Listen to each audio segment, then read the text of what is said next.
all I need to do is remember, if I have two of those every day, I'm hydrated. And that has exponentially shifted so many parts of my clients' lives. Wow. When they found themselves a vessel that's 2 liters or 1.5 liters for ladies, and they drink it twice a day. And that's all they need to remember is, have I had two of those a day? And instead of trying to like mentally work out and hold the bandwidth of, oh, how many glasses I've had, it's Sure. like super easy. So the first thing when it comes to transforming your energy, get enough water in.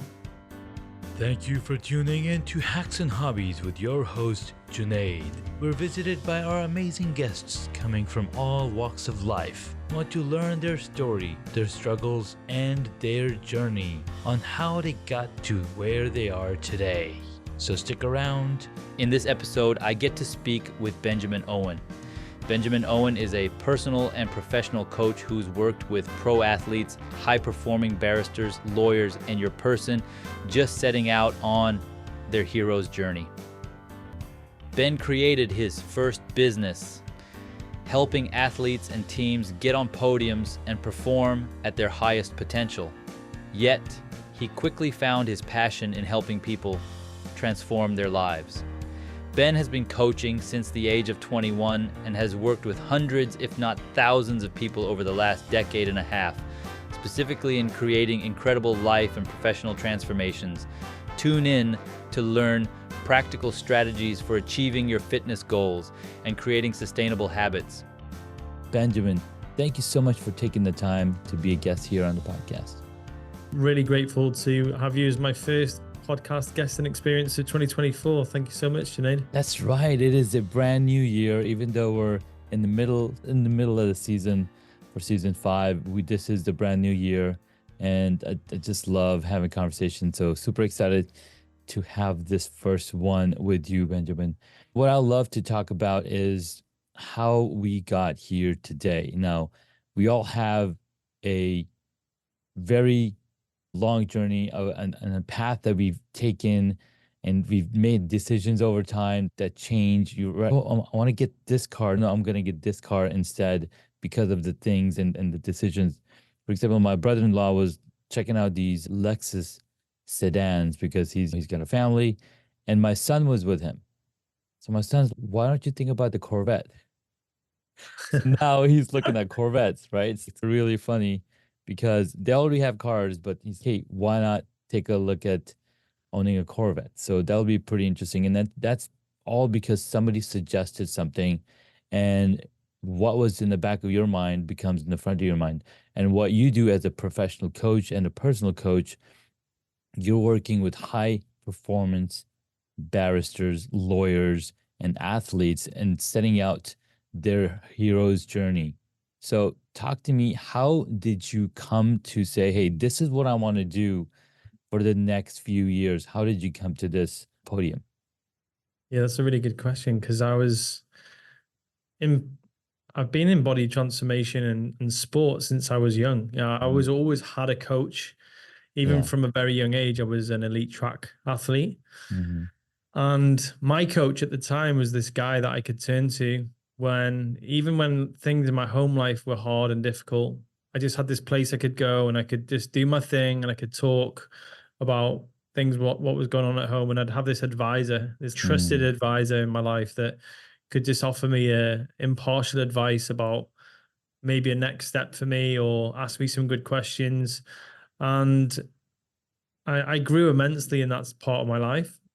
And I realized that when I worked in elite sport, that every elite sports person has a coach or a guide. It's really acceptable. If you think about this, like if you were to think of any elite sports person, Rafael Nadal, Boris Becker, it could be as Cristiano Ronaldo, whoever it is, whichever sport, there will always be a good coach to associate with him. And so how come we accept it so highly in sport, but then when you've got elite business people, it seems so alien for people to go, oh, this person's got a coach or a guide. Anyway, I was heavily involved in elite sport, the big part of my early career.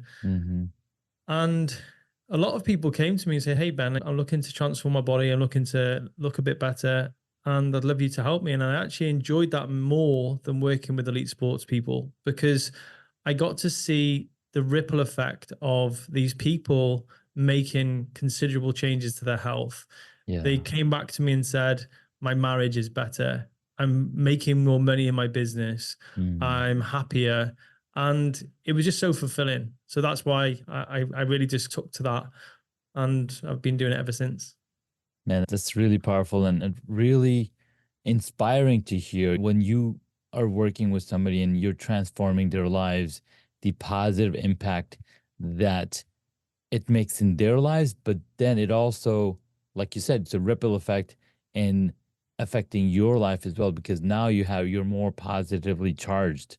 You're building energy, you're creating these incredible transformations, which then, as human beings, we are by nature designed to create, either through our hands, either through our minds, either through our actions. We are constantly creating. So I think athleticism and motion and activity is something really that brings us closer to our true nature. Yeah, and equally, the same constructs that existed in body transformation and sport and elite performance are the same constructs that will help any person get any result who is Mm, struggling, whether yeah. that's adherence, whether it's anti-fragility, whether it's commitment. All people struggle with those kinds of things. Like even elite athletes and high Yes. performing people, they may be really committed to their career or to their craft, whichever they create in the world, but they might not be able to take that ability and apply it to their fitness or their Right. relationship.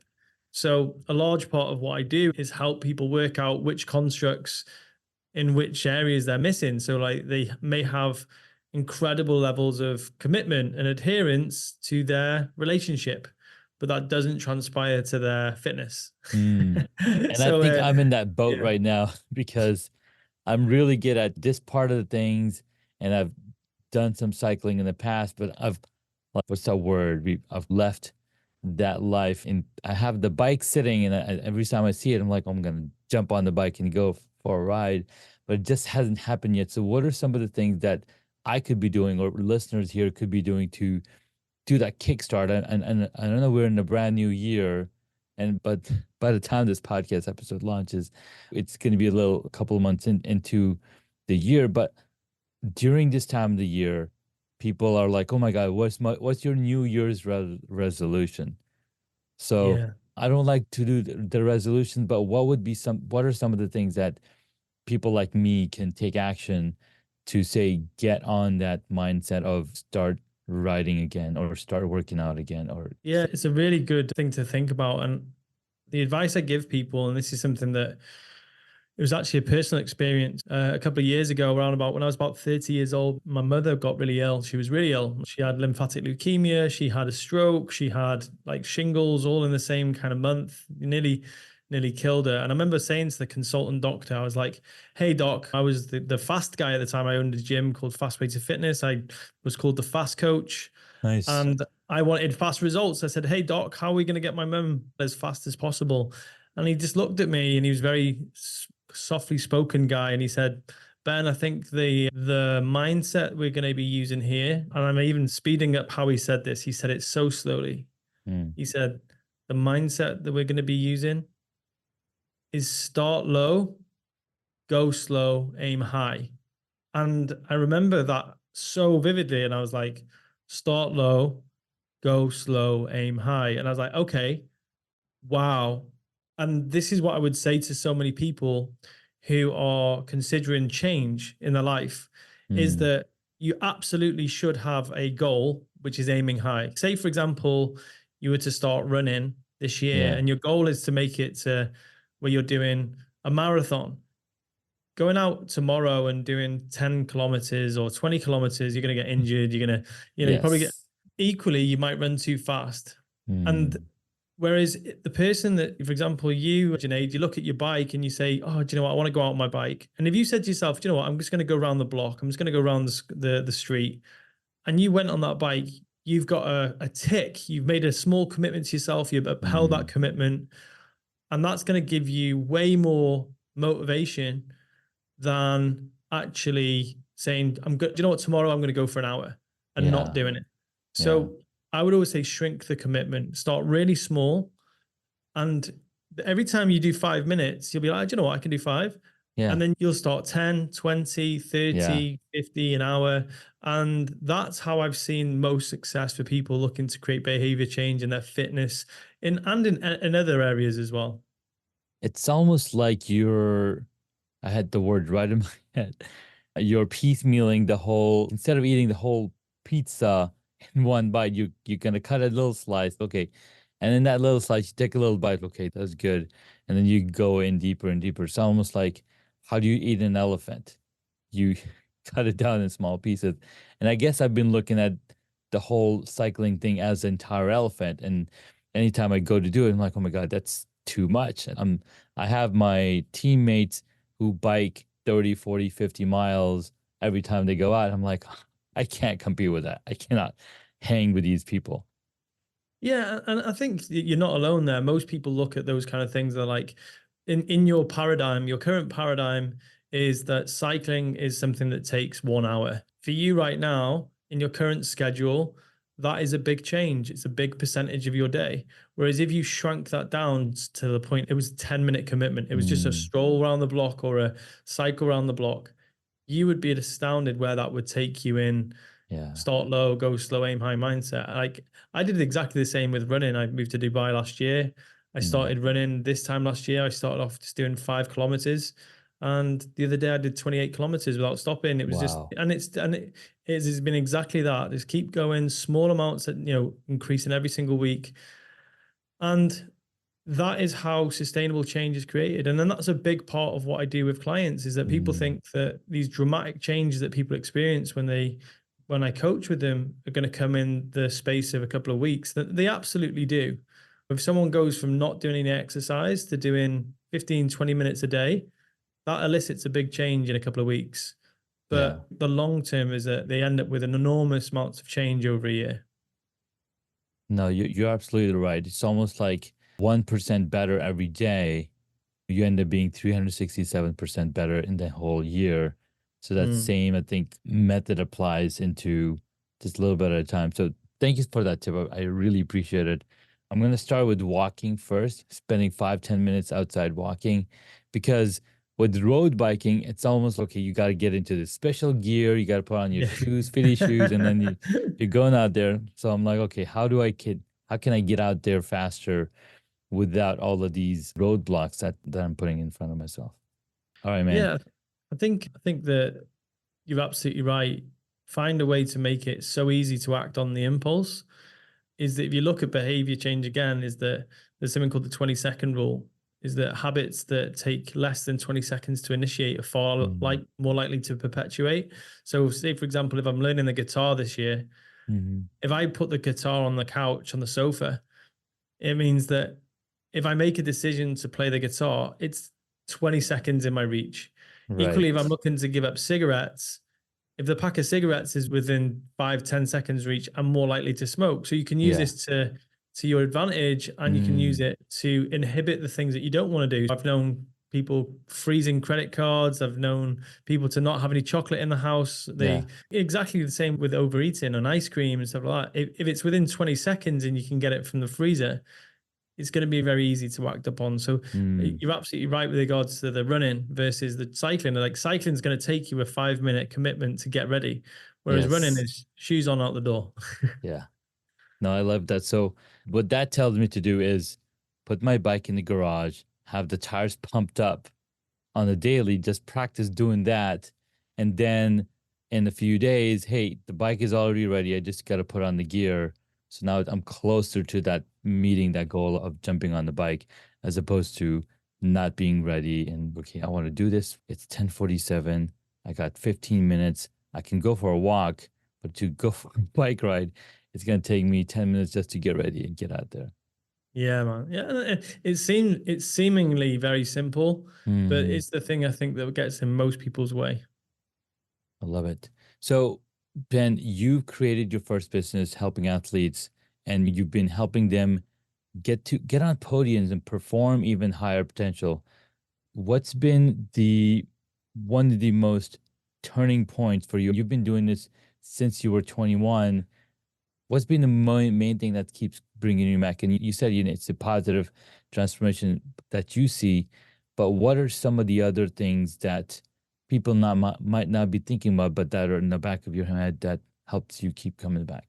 I think I quote this on a lot of podcasts, which is like Abraham Maslow's saying, like, what one can be, one must be. Mm, And we are in an epidemic of psychopathology where people are struggling, they're depressed, they're anxious, they're struggling with all sorts of things. And mm, actually what happens is, and this is my belief, that people make comfortable decision after comfortable decision. And like you make a comfortable decision and you think you're making a comfortable decision, you're moving yeah, towards comfort, but you're yeah. not. You're actually moving closer towards what Abraham Maslow's calling like psychopathology, where you're anxious, you're depressed, you don't feel right. And you turn around after a couple of months, you're like, hang on a second, I feel really terrible. Like I Mm, haven't been pushing myself in work, my relationship's stagnant, like my fitness is going bad. I've missed the gym because I've chosen the comfy bed over the getting out and getting on my run. I don't feel great. And I just see that my role in society and to help people is to choose the uncomfortable decision and to show up every day is uncomfortable. It's hard. It's painful sometimes. And watching the ripple effect of both of those types of choices in my own family, in my own life, has meant that I've made my choice. I'm going to choose the hard decision every single day. And what's great about choosing the hard choice every single day is that you don't move towards like your life being hard. You move towards growth. And inevitably, there are going to be periods of your life where things happen where you're going to take a kicking. Life will whack you around the side of the head. But when you've made hard decision after hard decision, you've built enough of a buffer that you don't have an existential crisis. You don't find yourself taking drugs, really depressed, over drinking, maybe committing some sort of felony or anything like that. yeah. You find yourself, and I think that so many people need that support more than ever. No, you're so right. Having that person to bounce back to and say, hey, I'm feeling like I'm gonna go do something bad. But then you've got an accountability partner who can say, hey, no, you don't need to do that. And then you basically pull the person off the ledge or pull the person from doing a bad thing. And I think you probably heard of the AAA or the Alcoholics Anonymous. Anytime you're feeling down, you have a meeting. Anytime you're feeling like you're gonna open a bottle, you call your sponsor up or you call a friend up because you want that moral support. And as human beings, I think having that moral support from our coaches, from our mentors, from the people that care about us, and it's so important to have access to that. Yeah, and I think the great thing about a coach is, especially the people that I work with, have paid me. They've paid me. They've invested in themselves. Yeah. They've paid me, and they will often go and take the advice because the thing about what we pay for, we pay attention to. Mm, So if someone's invested heavily to work with me, that means that when they've made a decision about how they're going to go and change their life, they're likely going to go and do it. And yeah. that's the great thing. When you're in a place of struggle, you'll get advice from parents and family members, sometimes your partner, and often people don't take it because Yes. they're not invested in the They're advice. not invested in the. Yeah, what's great about coaching and the space of coaching is that you often will pay attention to that. I remember back when I was on the track and my coach would say, go and do this really hard run.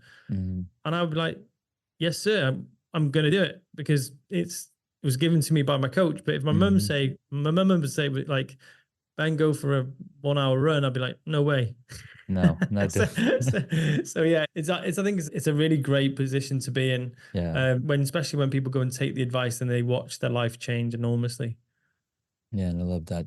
Well, Ben, this has been so much fun. Let's take a quick break. And while we come back, you'll have 3 hacks to share with the audience that they can implement in their lives and take those actions and take those goals and put them into movement, because that's how we get closer to our big, large goal of losing 50 pounds or gaining 50 pounds or running a quarter mile and whatnot. As soon as we come back, we'll have those hacks for you.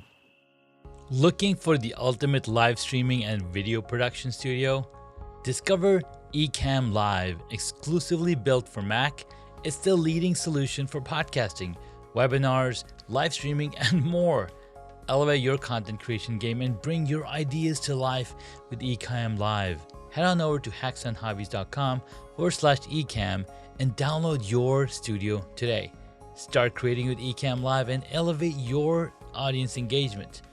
Download now from hacksandhobbies.com/Ecamm or tap on the link in the show notes.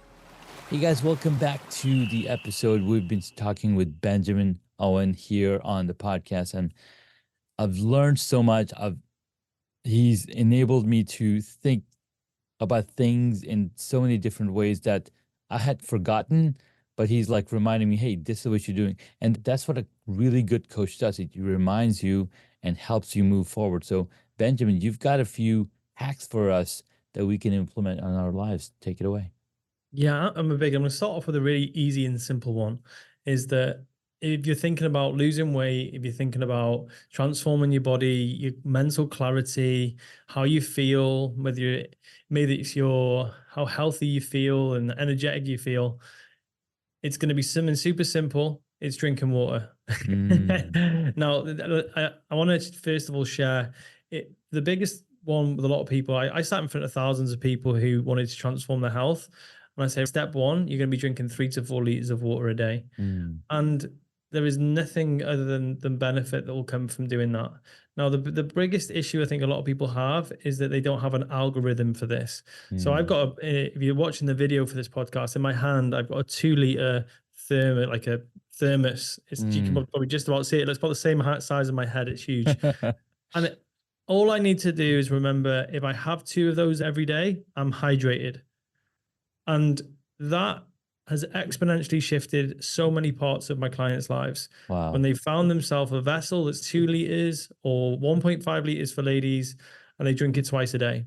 And that's all they need to remember is, have I had 2 of those a day? And instead of trying to like mentally work out and hold the bandwidth of, oh, how many glasses I've had, it's like super easy. So the first thing when it comes to transforming your energy, get enough water in. The second one is something that I call the big 3, and we do it with clients. So every single year you have a life altering challenge. You decide to do something that's going to change your life. It's going to be the year that you did that. And this is, Junaid was showing me before, the book that you've written. Imagine that year that you did that book, it was life changing for you. Yeah. And so this can be something like that. Write a book. He's just told me he's written another book, his children's book. That's going to be life altering. So think of something that's going to be life altering. Do that once every single year. The second thing is have 6 micro adventures. So 6 micro adventures that you put in the calendar. So every 2 months, you're doing something different. And then the final one of the big 3 is have every quarter, every 12 weeks, have one winning habit. Something that's you double down on to make exponential change in your life. This can be being on time. This can be eating enough protein. This can be morning journaling, breath work. It could be going for a morning run or a cycle. But you just have one thing every quarter that you go to town on. That's hack number 2. And the final one, I'm going to say this, which is get a coach. Getting a coach, whether it's free, whether it's paid, whether it's a sports club, whether it's some sort of religious construct, or whether it's just a business friend that you have an agreement with, or you pay a professional coach, get yourself a coach. Because when you have a coach, the time, the energy, the speed at which you achieve your goals with the certainty that you can achieve them is exponentially shifted. And that's something that if you're looking to lose weight, if you're looking to change your relationship, if you're looking to change your business. So that's the final hack. Get yourself a coach, because that coaching and mentoring has changed my life. And I've seen the power of it changing other people's lives as well. Yeah. So that's the final one. So they're the 3. So drink water, big 3 every single year. And then the final one, get yourself a coach. Man, I love that. This is so powerful. Because when you have a coach, and we've heard of, you mentioned earlier that elite athletes have coaches, and some athletes have multiple coaches, not in just the space of they have the mindset coach, they have the body coach, they have the business coach. Like all of these people are there to help. And when they say it takes a village to raise a child, well, that village is almost like coaching in the different areas of your lives. We depend on our teachers to teach our kids, and the coaches at the in the gym to help them with sports and coaching in other areas. So why do we forget that we still need that coaching? We still need that connection when we're now grown up and adults. Doesn't mean that we are different animals altogether. We are human beings after all. All right, man, let's jump into the rapid fire questions that I'll have to ask my guest. Number one, what is the one hobby that you wish you got into? Oh, definitely tennis. It's a beautiful sport. It's It is. beautiful, and it's such a. I started playing tennis like really late, and I'm Mhm. terrible. I wish it was something that I got into as a very young child. Nice. Yeah, that is definitely a very powerful sport, especially the agility and the quickness that you develop with your muscles. It's super beautiful to watch as well. Next up, what did you want to be when you were a child?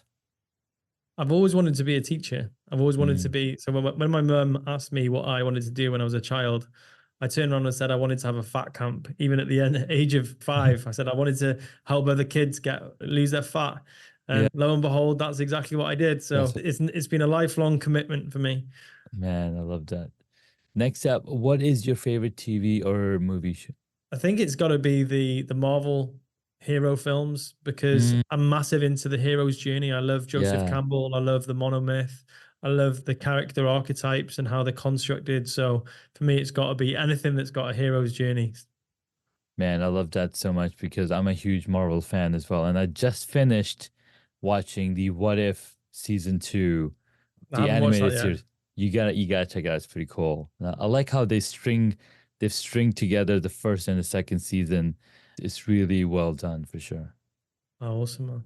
All right, next up, what movie would you choose if you got to play a character in it?